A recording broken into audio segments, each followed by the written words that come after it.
Being joined by an old friend of mine, Sir Anthony Seldon, the author of The Impossible Office, The History of the British Prime Minister. Anthony, always a pleasure to see you. I should also point out that, of course, formerly Vice-Chancellor of the University of Buckingham as well. So what did Sunak budget tell you about the state of British politics? That there is a profound struggle within the governing Conservative Party, Alistair, between two stories. One story that has dominated the last 40 years is that the country went profoundly wrong after the war by spending high across government departments and taxing high, and the country was saved by the arrival of Margaret Thatcher in 1979, who cut spending, cut taxes, and the economy from that point took off, and Labour under Blair, as well as the Conservatives, were the beneficiaries. And now there's a high risk that that has been forgotten. The second story is from this most surprising of prime ministers, Boris Johnson, who is attempting to yank the controls of Conservative philosophy in his own direction and Conservative history, and get back to the days of Stanley Baldwin in the interwar years and Harold Macmillan in the earlier post-war years, and have a party that is spending, looking after one nation, all aspects of the country. Taxes need to go up in the short term, but he says that, or believes, he's not saying too openly, that that means that there'll be tax cuts nicely timed before the coming general election. So he will be able to have his cake, he thinks, of both appealing to the Red Wall, appealing to the One Nation, all kinds of Tory voters way beyond the well-off middle classes, and at the same time give them a tax-cutting budget and series of measures in the run-up to the general election. That's the story. Who will win, Alistair? That's the question. Absolutely right.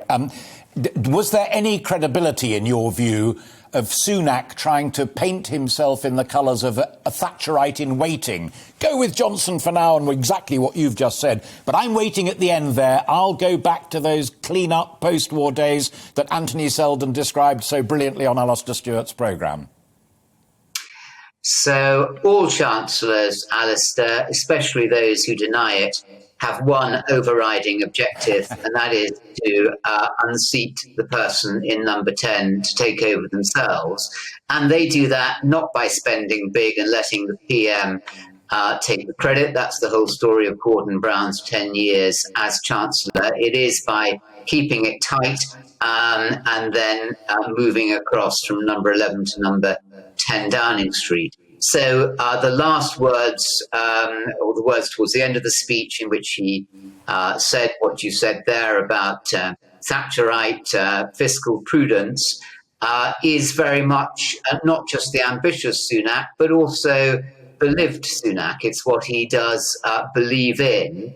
And we can see this as a victory for Boris Johnson at number 10 over Sunak and the almighty Treasury. People said when Sajid Javid went in prehistoric times, went as Chancellor of the Exchequer, that Rishi Sunak would be all-powerful because the Prime Minister could not withstand losing a second Chancellor of the Exchequer.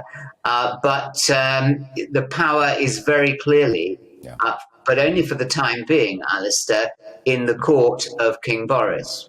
Yeah, fascinating. Two quick ones. Labour, Rachel Reeves, who impressed, only having 45 minutes notice to do it because Starmer had tested positive again. She did talk about fair tax and cautious spending. I'm bigging that up, but in your view, is that linguistics or is it real tough politics? Well, she's playing a game also, and interesting, isn't it, the way that leaders seize the opportunities. If she had sunk at that opportunity of suddenly finding herself having to respond to the budget, that would have been her leadership over. So she's talking about herself as well as about the post or the current Labour Party, but the post-Jeremy Corbyn Labour Party also. And that clearly is signalling a change, not a very dramatic one, but it's signalling a further nail in the coffin of Corbynism. But it's also a lot about positioning herself. The big struggle in Labour is who will succeed Keir Starmer. And my final question is the Lib Dems. I pointed out that Ed Davey had talked about growth, whilst also wanting to build a green economy and so on. But that nod to the fact that only economic growth pays for anything in this great society, do you see that as a slight tilt for the Lib Dems, who are in real trouble with the Greens champing at their tails? Well, the Lib Dems and the Liberals before them have been in real trouble for 100 years as the squeezed middle, and especially when the Conservative Party moves to the left, as is happening under the PM, into the middle ground, or Labour to the right, as happened under Blair. So, interesting. It's a more centrist position for the Lib Dems. No doubt his opinion polling will be, and focus groups will be telling him about where he needs to move. But the real growth that he'll be concerned of is growth in the popularity and vote for the Lib Dems. Otherwise, Alistair, as you say, they face a very, very worrying general election. But a fascinating one as well, I suspect. Anthony, always a pleasure to see you. Always. And I hope the rest of your Saturday is enjoyable.